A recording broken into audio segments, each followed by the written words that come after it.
ദൈവതിരുനാമത്തിന് മഹത്വം ഉണ്ടാകട്ടെ. ഏവർക്കും ഹെർമിറ്റ്സ് ടോക്സിലേക്ക് സ്വാഗതം. ഇത് ഹെർമിറ്റ്സ് ടോക്സിന്റെ 1149 ദിവസം. ഇന്നത്തെ പ്രഭാത ചിന്ത ഉൽപ്പത്തി പുസ്തകം 3-ാം അധ്യായം 21-ാമത്തെ തിരുവചനമാണ്.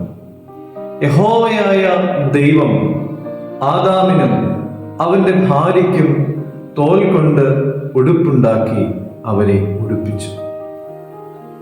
ഒരു തെറ്റും ചെയ്യാതിരുന്നിട്ടും മറ്റൊരാളുടെ തെറ്റുകൊണ്ട് ശിക്ഷ അനുഭവിക്കേണ്ടതായി വന്നിട്ടുണ്ടോ?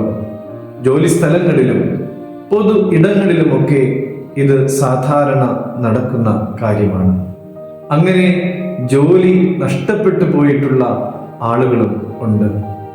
ആദാമും ഹവ്വായും പാപം ചെയ്തപ്പോൾ തങ്ങളുടെ നഗ്നതയെക്കുറിച്ചോർത്ത് അവർ ലജ്ജിതരായി തീർന്നു. ദൈവം അവർക്ക് തോലുകൊണ്ട് ഉടുപ്പുണ്ടാക്കി അവരെ ഉടുപ്പിച്ചു.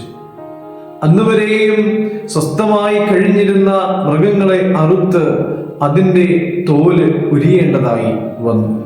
സാക്ഷാൽ കുഞ്ഞാടായ യേശുതമ്പുരാൻ നമ്മുടെ പാപങ്ങൾക്ക് വേണ്ടി യാഗമായി അർപ്പിക്കപ്പെടുന്നതുവരെയും ഓരോ കുഞ്ഞാടിനെ ദിനം പ്രതിയായി ബലി അർപ്പിക്കേണ്ടതായി വന്നു.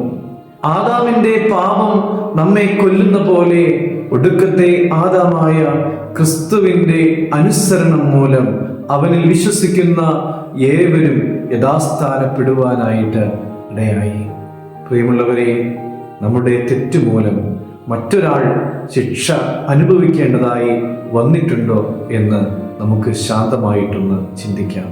യേശുതമ്പുരാൻ തൻ്റെ ജീവനെ നമുക്ക് വേണ്ടി നൽകിയതുപോലെ മറ്റൊരാളുടെ വിജയത്തിനു വേണ്ടി, മറ്റൊരാളുടെ ജീവിതത്തിലെ നന്മയ്ക്ക് വേണ്ടി നമ്മളാൽ കഴിയുന്നത് പോലെ എന്തെങ്കിലുമൊക്കെ പ്രവർത്തിക്കുവാനായിട്ട് നമുക്കും സാധിക്കണം. അതിനുള്ള കൃപ തമ്പുരാൻ നൽകട്ടെ. ദൈവം അനുഗ്രഹിക്കട്ടെ.